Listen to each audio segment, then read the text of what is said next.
नमस्कार, मैं हुसैन रिजवी। दिल्ली में बीजेपी को प्रचंड जीत मिली है और 32 सालों के बाद सत्ता में वापसी हुई है। बीजेपी ने आखिरी बार 1993 में चुनाव जीता था, लेकिन उसके बाद बीजेपी का विजय रथ थम गया था। लेकिन मोदी का ऐसा मैजिक चला कि केजरीवाल की झाड़ू के तिनके बिखर चुके हैं और बीजेपी को 70 में से 48 सीटें हासिल हुई हैं।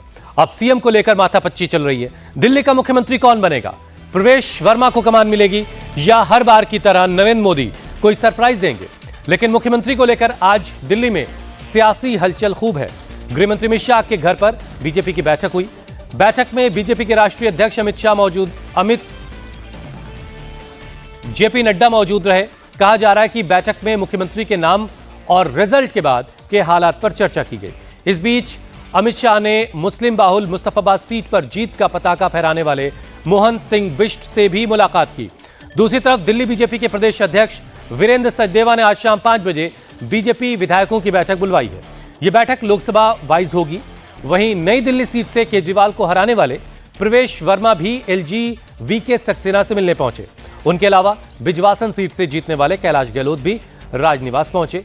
नीरज बसोया और राजकुमार चौहान ने भी एलजी से मुलाकात की है।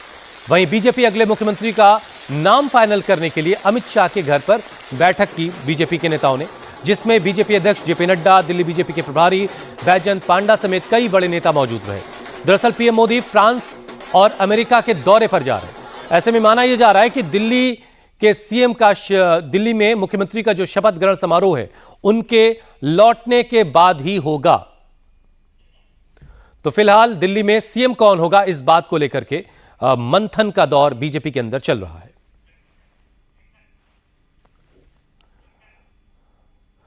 दिल्ली में जीत का जश्न मनाया जा रहा है।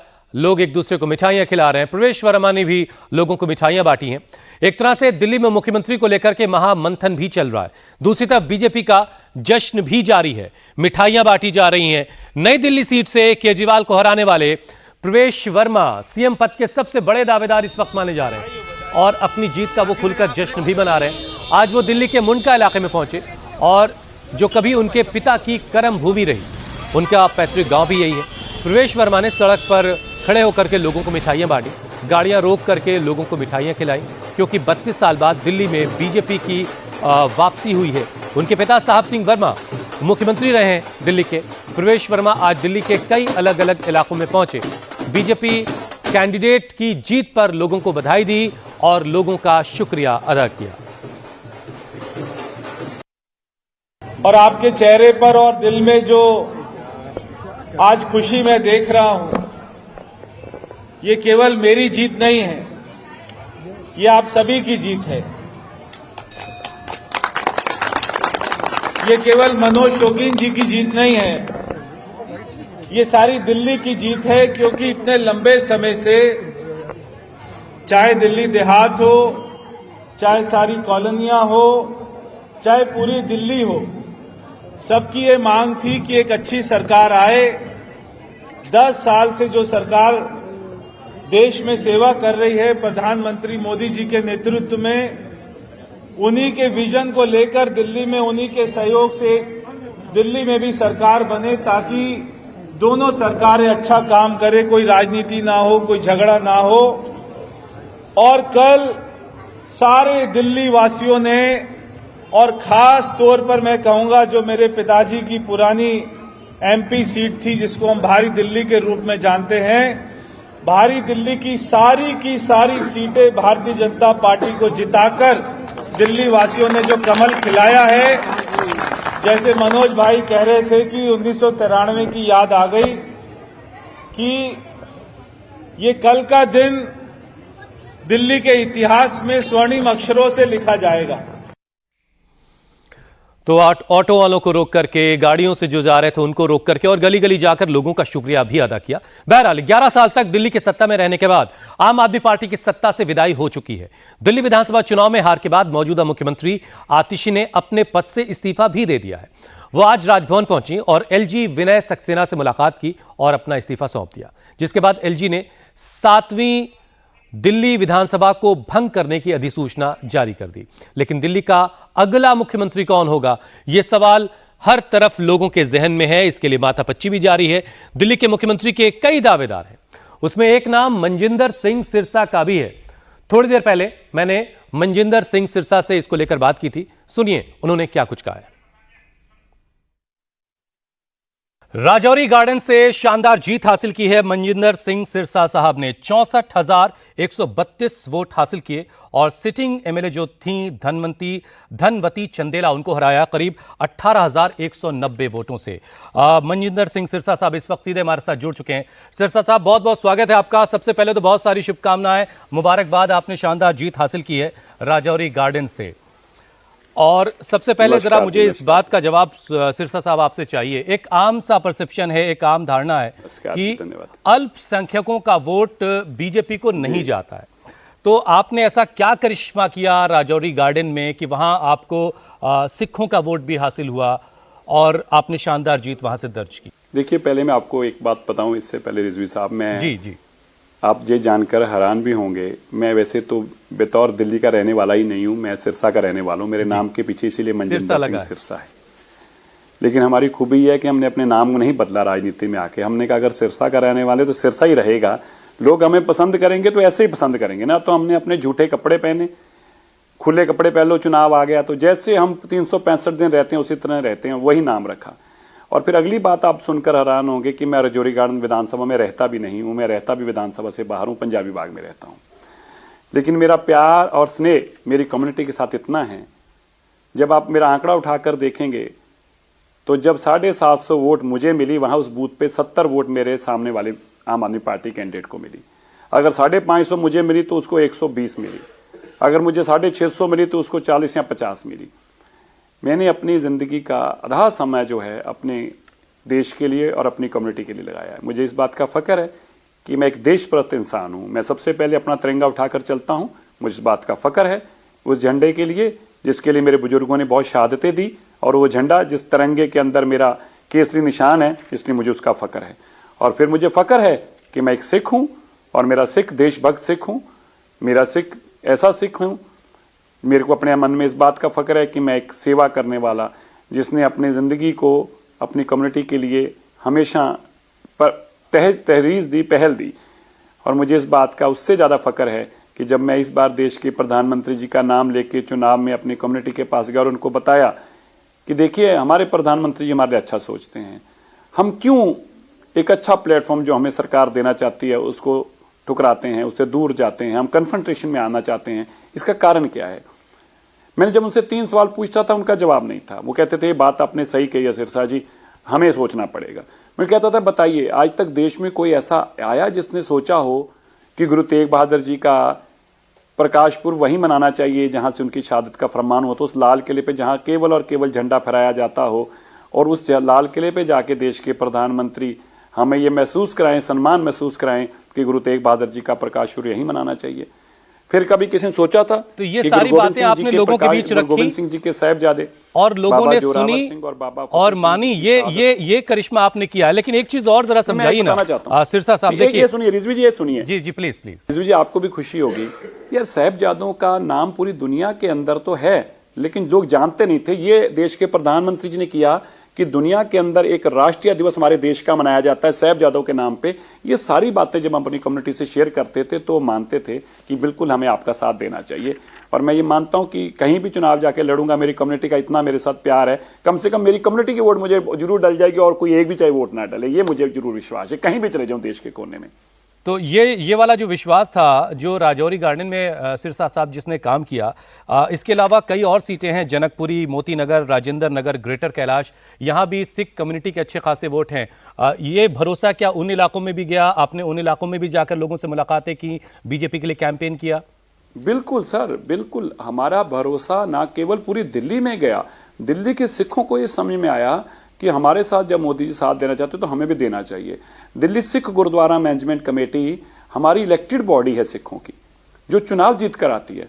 हमारे सारे मेंबर उसमें से हमारे जो दिल्ली सिख गुरुद्वारा मैनेजमेंट कमेटी के मेंबर्स जो हमारे इस सोच के साथ थे कि हमें देश के अंदर अच्छे काम करके अपनी पार्टी के कम्युनिटी का साथ देना चाहिए मोदी जी का, उसमें से 46 में से चुने हुए लगभग 36 मेंबर ऐसे थे जिन्होंने जाकर ये तय किया कि बिल्कुल हमें एक अच्छी सरकार दिल्ली में चाहिए जो सिखों की बात कर सके।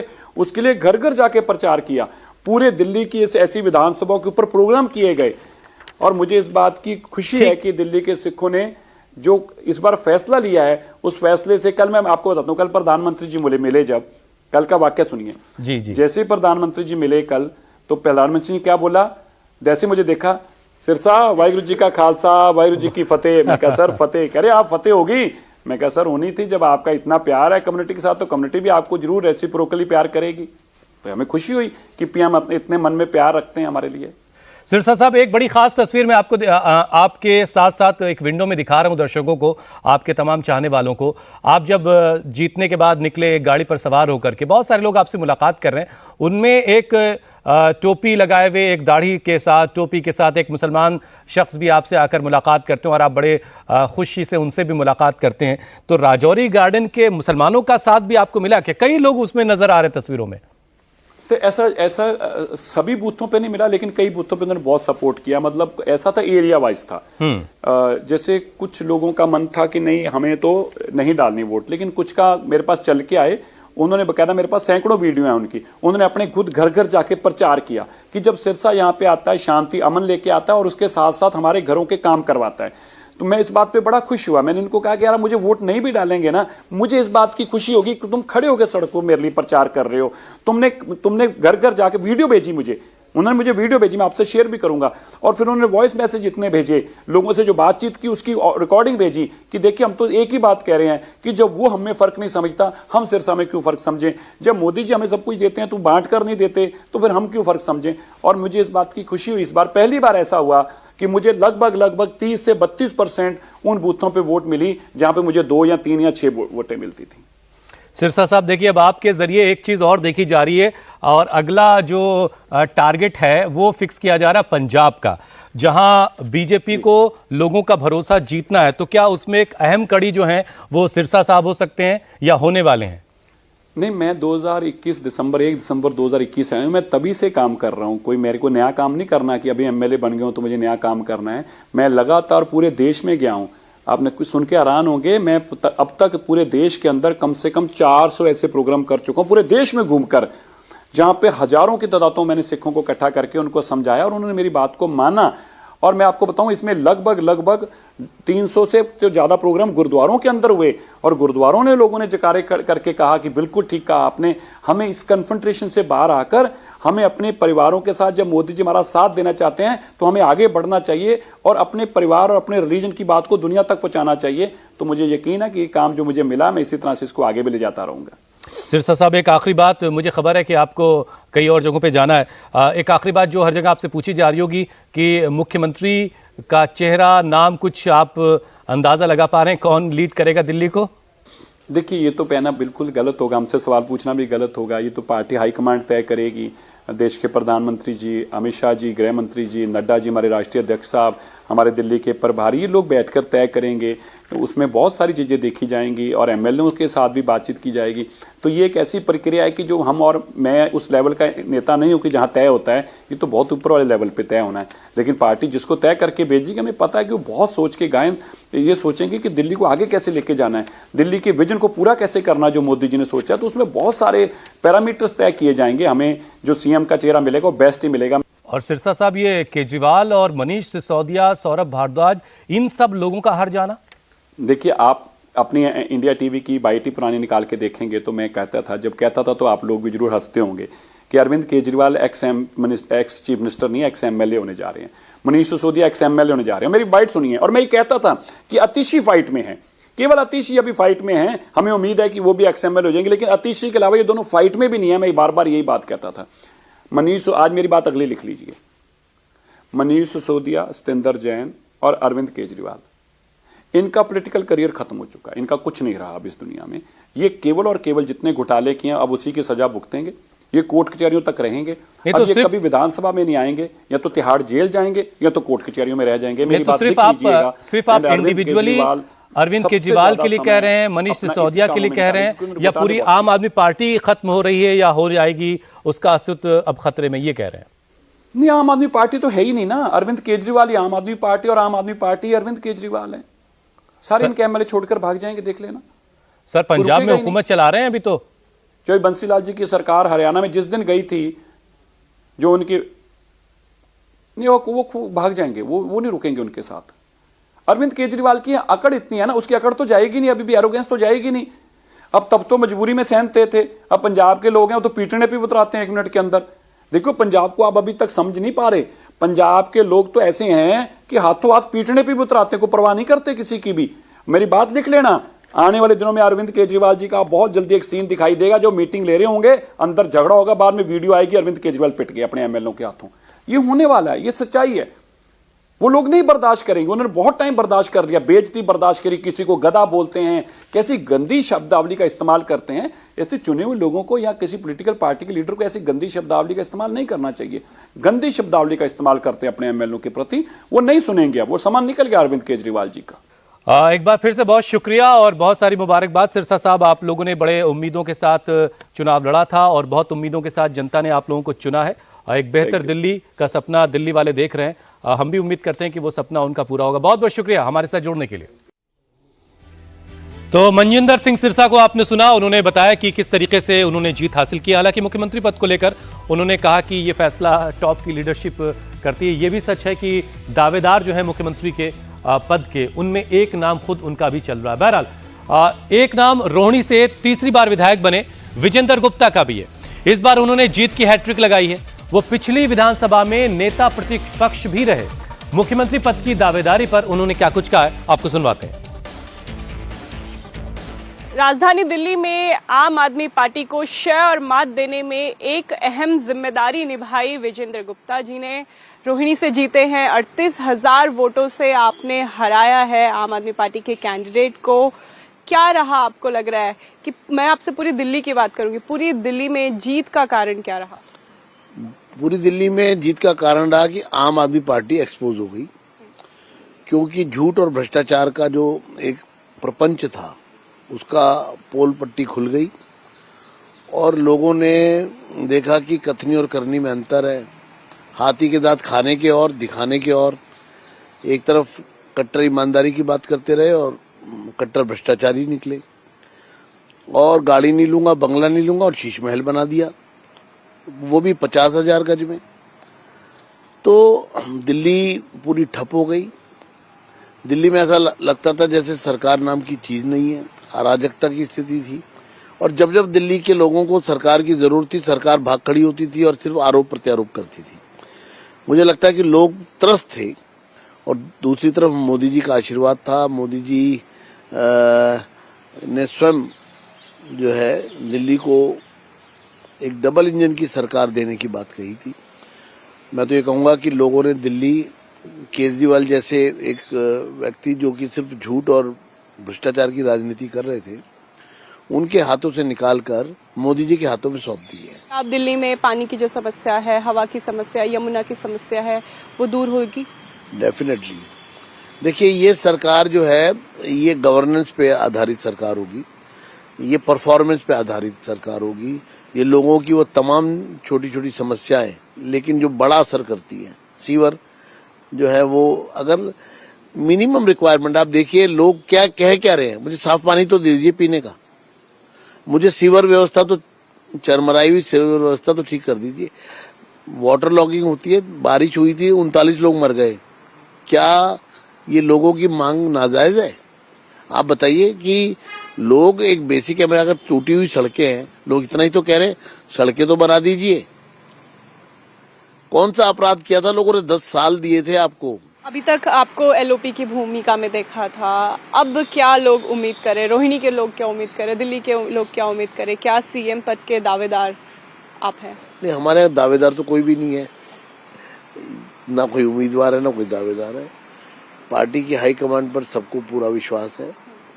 जो फैसला पार्टी की हाईकमांड लेगी वो निश्चित रूप से दिल्ली के हित में होगा, देश के हित में होगा और सरकार के हित में होगा। विधायक दल की बैठक में अगर आपसे नाम पूछा जाए तो? वो तो फिर पार्टी की सिस्टम की बात है, पार्टी से की जाएगी। मैं आपसे और भी बातें जानना चाहूंगी कि हर एक क्या इस बार जो वोटिंग हुई है वो मुस्लिम वोटर्स भी दिल्ली बीजेपी की तरफ गए हैं, भाजपा की तरफ गए हैं। हाँ, काफी जगह में वोट मिला है, एक नई सोच विकसित हुई है और जो लोग बरगलाते हैं, गुमराह करते हैं, मुस्तफाबाद में हम बहुत अच्छा जीते हैं, तो धीरे धीरे बदलाव आ रहा है, लोगों की सोच बदल रही है। लोग एक राष्ट्रवादी तरीके से जो भारतीय जनता पार्टी का एजेंडा है उस पर विश्वास कर रहे हैं। जिस तरह के हमारी जितनी भी प्रधानमंत्री जी ने जो घर दिए 4 करोड़, उसमें देखा जाए तो बहुत बड़ी संख्या अल्पसंख्यकों की है। लोगों को समझ में आ रहा है कि सरकार की जो योजनाएं हैं वो सबका साथ, सबका विकास और सबका विश्वास, उसके साथ जो जुड़े हैं, और वो ये जो परम वाक्य है ये सरकार का मूल मंत्र है। चलिए, लामकानी का दावा भी है और मकान चाहिए भी। बहरहाल दिल्ली का अगला मुख्यमंत्री कौन होगा इसका फैसला तो बीजेपी विधायक दल की बैठक में होगा, लेकिन दावेदारों की लिस्ट में एक और नाम है, सतीश उपाध्याय का, जिन्होंने केजरीवाल के करीबी और पूर्व मंत्री सोमनाथ भारती को हराया है। मुख्यमंत्री के पद को लेकर उन्होंने क्या कहा है, उनको भी जरा सुनिए। आम आदमी पार्टी के बड़े चेहरों को जिनको हार का सामना करना पड़ा, उनमें से एक चेहरा है सोमनाथ भारती। मालवीय नगर से वो चुनाव लड़े थे और उनको हराने वाले हमारे साथ है सतीश उपाध्याय जी, बीजेपी के उम्मीदवार और अब नवनिर्वाचित विधायक। पहले तो आपको सर बहुत बहुत बधाई। बहुत बहुत धन्यवाद आपका। कैसे इस जीत को देख रहे हैं और किसको श्रेय देना चाहेंगे इस जीत का?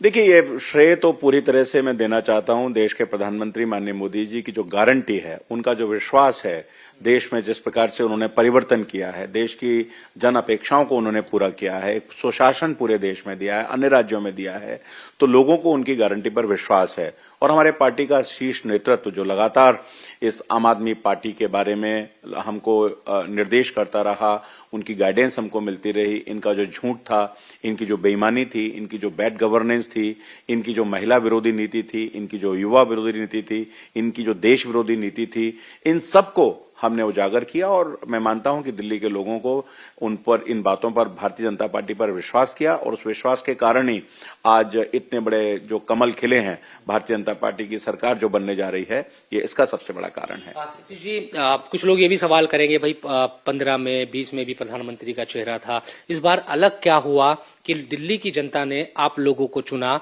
और एक तरीके से पूरा जो मोदी जी की गारंटी थी उस पर विश्वास जताया? देखिए, आप एक बात मानिए कि ये अन्ना के आंदोलन का बाय प्रोडक्ट थी ये पार्टी। उस समय देश में भ्रष्टाचार को लेकर के, कांग्रेस के भ्रष्टाचार को लेकर के बड़ा सवाल पैदा हुआ था। उस समय कॉमनवेल्थ का भ्रष्टाचार था, 2G का था, ये तमाम तरह के भ्रष्टाचार थे। और उस समय ये अरविंद केजरीवाल की पार्टी निकल करके आई थी। तब लोगों ने उनको मत दिया था इसलिए कि एक परिवर्तन उनको चाहिए था, भ्रष्टाचार से लोग निजात चाहते थे। कांग्रेस भ्रष्टाचार का पर्याय बन गई थी और लोगों ने उनको वोट दिया। उसके बाद फिर 5 साल भी लोगों ने दिया। इन्होंने बोला कि अभी 5 साल में हम कर नहीं पाए, हम और करेंगे। लेकिन जब 10 साल हो गए तो पूरी तरह से इनका झूठ, इनका भ्रष्टाचार, दिल्ली को शराब की नगरी बनाना, दिल्ली के पैसे से देश में राजनीति करना, ये सब चीजें, और गवर्नेंस के नाम पर जीरो, कोई परफॉर्मेंस नहीं, तो लोगों को समझ आ गया। और लोगों को समझ आया तो लोगों ने पूरी तरह से आउट कर दिया। जिम्मेदारी आगे भी मिल सकती है क्या? कुछ इसको लेकर भी चर्चाएं हैं। अब चुनाव चूंकि हो चुके हैं, टीम बनेगी पूरी, सरकार में भी चीजें, अगर जिम्मेदारी मिलती है निभाएंगे? नहीं, निश्चित रूप से हम पार्टी के सिपाही का काम क्या है, कोई जिम्मेदारी, आज विधायक के रूप में जिम्मेदारी दी है, मुझे कहेंगे आपको ये काम करना है तो हम वो काम करेंगे। पार्टी जो कहेगी, पार्टी के हम सिपाही हैं और पार्टी के एक साधारण कार्यकर्ता के रूप में, पार्टी के कार्यकर्ता के रूप में, अनुशासित कार्यकर्ता के रूप में पार्टी के निर्देशों का पालन करना और पार्टी की गति को, और जो मोदी जी का मूल मंत्र है सुशासन, उसको आगे बढ़ाना, सबका साथ, सबका विकास, सबका प्रयास, सबका विश्वास लेकर के संगठन के साथ समन्वय करके और जो अपना क्षेत्र है उसमें काम करना हमारी प्राथमिकता है। चलिए, कुछ पर्देदारी भी होती है। बहरहाल दिल्ली में मुख्यमंत्री को लेकर एक और बात की जा रही है और वो ये है कि इस बार बीजेपी किसी महिला को दिल्ली की मुख्यमंत्री की कुर्सी सौंप सकती है, क्योंकि इससे पहले कांग्रेस की तरफ से शीला दीक्षित का नाम काफी लिया जाता है। फिर केजरीवाल ने चुनाव से पहले आतिशी को मुख्यमंत्री बना दिया। अब यह माना जा रहा है कि बीजेपी किसी महिला को सीएम बना सकती है। इस बार बीजेपी के 4 महिलाएं जो है वो विधायक बनकर आई हैं, चुनकर आई, जिसमें से एक नाम शिखा राय का है, जिन्होंने आम आदमी पार्टी के हैवीवेट लीडर सौरभ भारद्वाज को ग्रेटर कैलाश से हरा दिया। वो पेशे से वकील हैं। मुख्यमंत्री को लेकर उन्होंने जब उनसे पूछा गया मुख्यमंत्री कौन हो सकता है, इस सवाल का जवाब उन्होंने क्या दिया, आपको सुनवाते हैं। दिल्ली विधानसभा में बीजेपी ने बंपर जीत हासिल की है।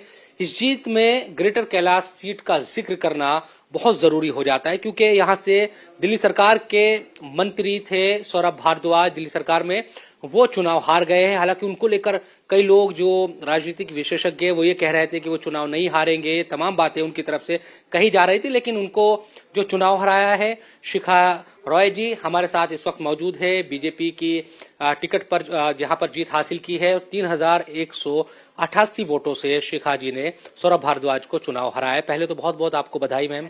धन्यवाद, बहुत धन्यवाद। उम्मीद थी कि या कुछ मुश्किलें थी आपके सामने कि वो बड़ा चेहरा है, मंत्री थे, इस तरह की कुछ दिक्कतें आई हो? मैं पूर्णतः आश्वस्त थी। मैं एक वार्ड में कॉर्पोरेटर हूँ, 2 टर्म से इसी विधानसभा के एक वार्ड में हूँ।